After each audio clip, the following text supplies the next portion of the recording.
Good morning. Thank you for joining me. I'm filming today at the Tulsa Fire Museum next to downtown. Beautiful Art Deco building. We're on chapter 3, Respect Your Way to Yes. Never take a person's dignity. It is worth everything to them and nothing to you. By Frank Barron. Now that you have prepared yourself to say no, your next challenge is to prepare the other to say yes to your no. How, in other words, can you make it easier for the other to accept your no and respect your needs? How can you open a channel of communication that makes it possible for the other to hear and understand your no as essentially positive? The problem with most no's is that they intentionally or unintentionally reject the other.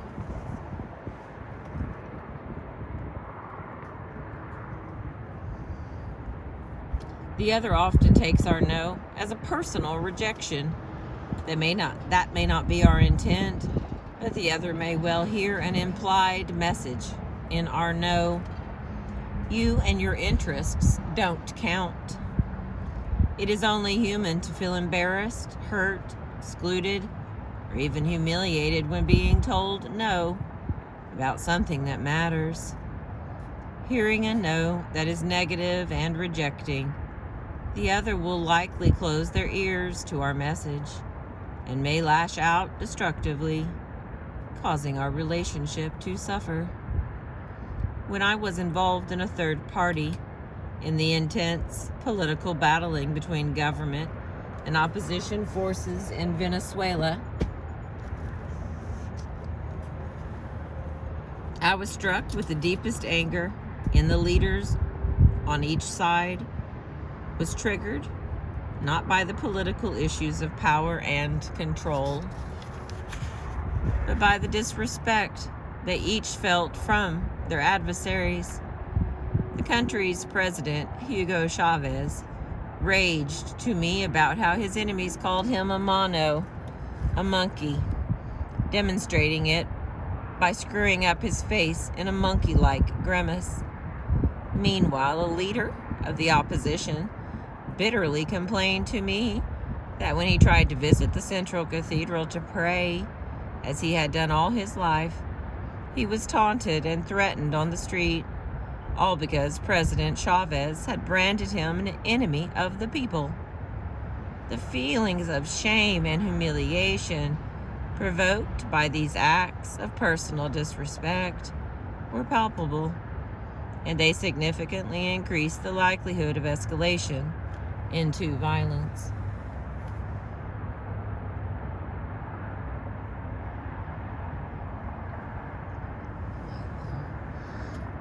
Disrespect takes its toll in every domain, from work to family life. Listen to this account from a parent, Linda, who, in saying no to her daughter, Emily, undermined her in a social setting. Emily had a few friends over and I scolded her in front of them, saying she had to do her homework before socializing. Later, Emily said, "How do you think it makes me feel when you yell at me in front of my friends?" Suddenly, I realized how embarrassing that must be. I know how I would feel if someone was criticizing me in front of a client. I also realized that I'd do a much better job motivating Emily to do her homework if I asked her with respect and in private. The secret to preparing the other to eventually say yes is not to reject them, but to do the opposite, respect them. Let the respect diminish and offset the sting of rejection. By respect, I do not mean being accommodating. I simply mean giving positive attention to others, listening to them, and acknowledging them as fellow human beings. Treat the other with the same sense of dignity with which you would like to be treated. Adopt a positive attitude of respect. There is a real life story I heard years ago that, for me, best captures the power of respect.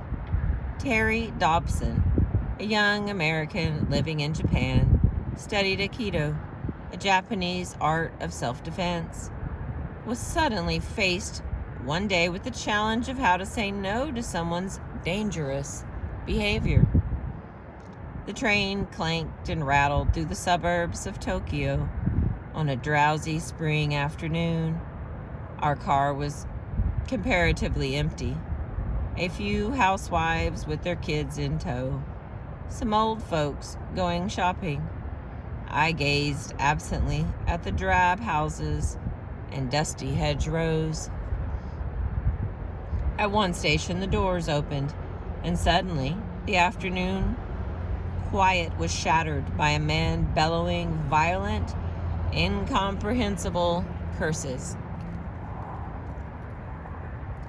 The man staggered into our car. He wore laborer's clothing, and he was big, drunk, and dirty. Screaming, he swung at a woman holding a baby. The blow sent her spinning into the laps of an elderly couple. It was a miracle that she was unharmed.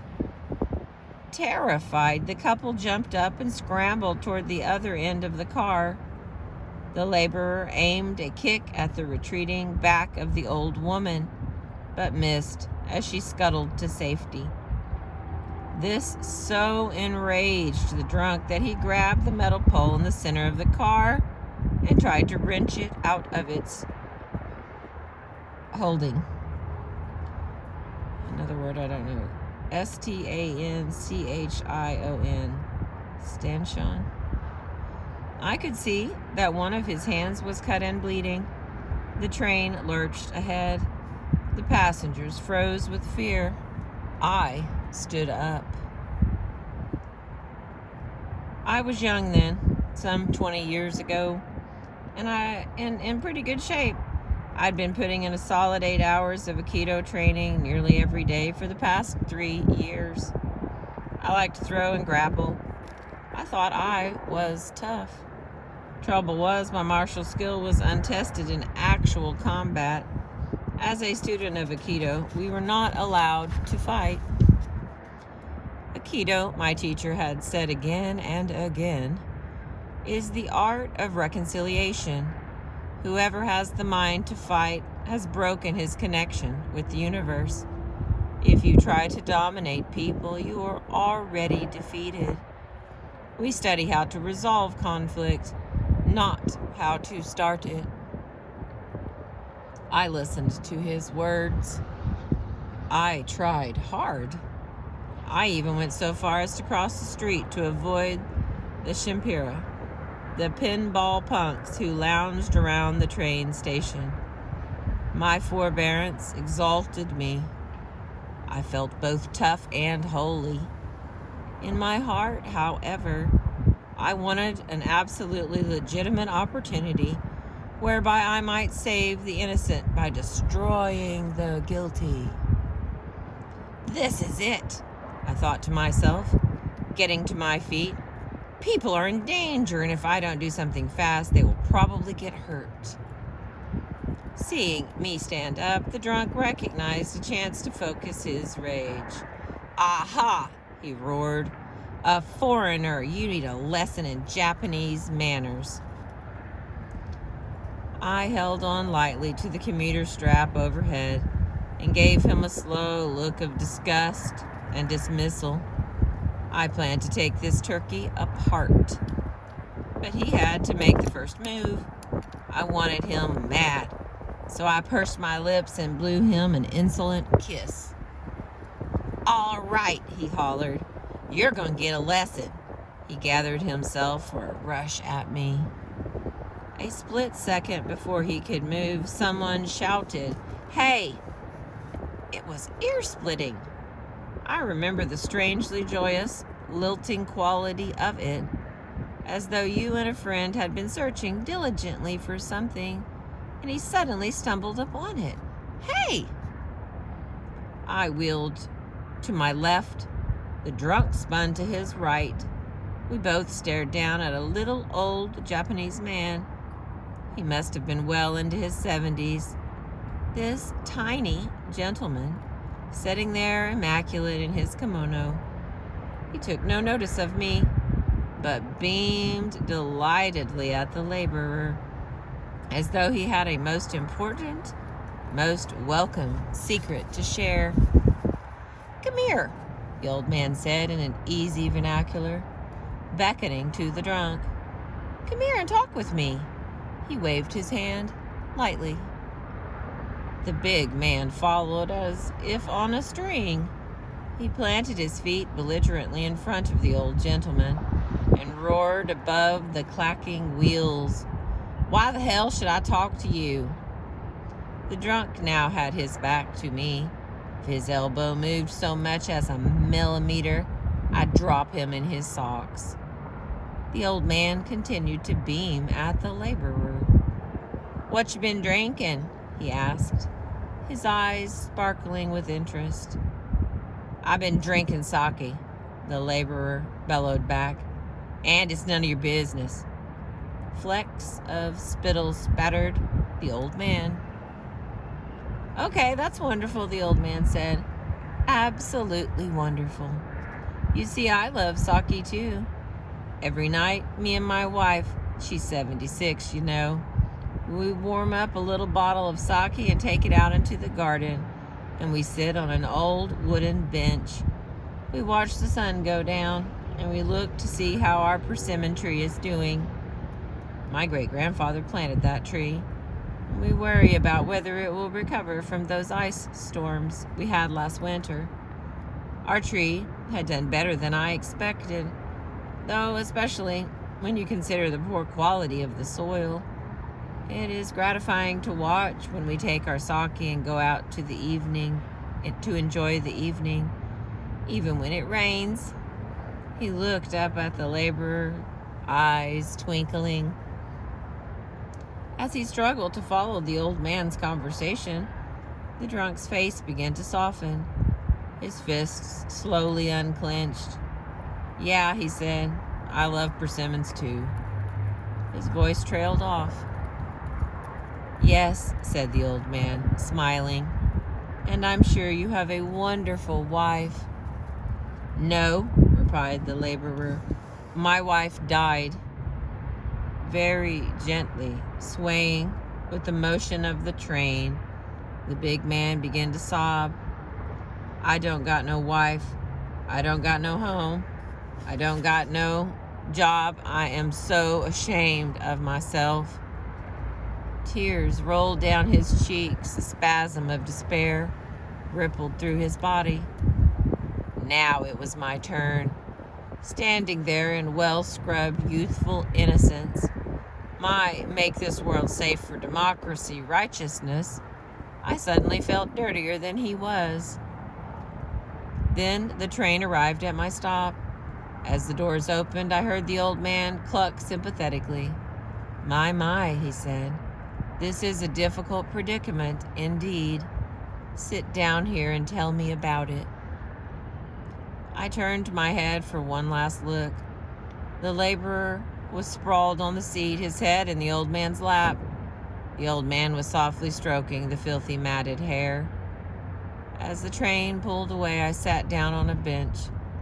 What I had wanted to do with muscle had been accomplished with kind words.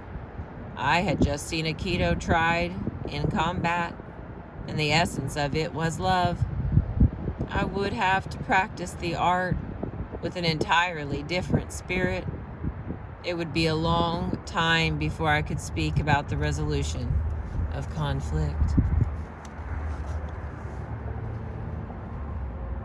This extraordinary story illustrates an everyday possibility, the surprising power of respect. The old gentleman used a few simple gestures of common respect, paying attention, listening, acknowledgement, and recognition. To disarm a dangerous individual and to say no to violence. The same power of respect is available to us as well. Respect is a positive attitude any of us can choose to adopt at any time. It starts with self-respect. And the next little section is begin with self-respect. Before we can truly give respect to the other, we need to give respect to ourselves because it allows our respect for the other to be genuine. Clearly, the elderly gentleman on the train respected himself as shown by his easy confidence and his willingness to share scenes from his home life with a complete stranger. A potentially violent one at that. Self-respect creates the emotional and mental space that allows us to truly see the other. That is why the very first step of the positive no method, uncovering your yes, is essentially about self-respect. You begin by paying positive attention to yourself, to your emotions, interests, and needs. You then move on to respect the other, which requires extending your circle of respect so that you see the other as a fellow human being who also has emotions, interests, and needs. Respect, in the sense that I'm using it here, is not something that needs to be earned by virtue of good behavior. Every human being deserves it simply by virtue of being human. Even enemy warriors in extreme circumstances are able to show this kind of basic respect. During the Second World War, for example, British Prime Minister Winston Churchill signed a letter addressed to the Japanese ambassador, which declared war on Japan with a typical Victorian flourish. I have the honor to be, with high consideration, sir, your obedient servant, Winston S. Churchill. Some people didn't like this ceremonious style, writes Churchill. But after all, when you have to kill a man, it costs nothing to be polite. As Churchill realized, showing respect comes not from weakness and insecurity, but rather from strength and confidence. Respect for the other flows directly from respect for self. You give respect to the other not so much because of who they are, but because of who you are. Respect is an expression of yourself and your values. Take a second look. Respect does not mean liking the other personally, because you may not. It does not mean doing what the other wants, because you are about to do the opposite. What respect does mean is simply to give value to the other as a human being, just as you would like others to give value to you. The old Japanese gentleman on the train gave value to the laborer. The word respect comes from the Latin re, meaning again, as in rerun, and spectar, meaning to look, as in spectacles. To respect, in other words, means to look again, or as the dictionary puts it, to notice with attention. That attention helps you to take a second look, to recognize the human being behind the aggravating behavior or objectionable demand. When we respect the other, we are giving ourselves the opportunity to look again at someone whom fear and anger may have kept us from seeing fully. We are learning to observe people as they truly are, to listen for their underlying needs, to look for what is really going on inside them. To be respected means to be seen and to be heard. Every human being deserves that chance.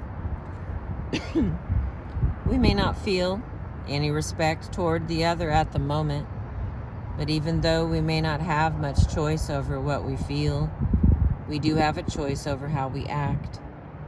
Basic respect begins with concrete behaviors, such as listening and acknowledging, which may or may not lead to genuine feelings of respect. The important thing for the moment is to act with respect, whatever your feelings may be.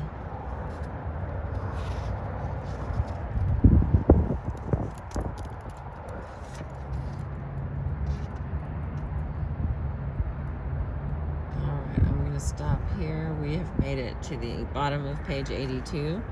I'm still reading the book of a power. Still reading the book, The Power of a Positive No, by William Ury. Thank you for being with me today. I appreciate you. Thank you for listening. Again, we are over here at the Fire Museum in Tulsa. I'm going to roll this over here so we can see the sign before I let you go. There we go.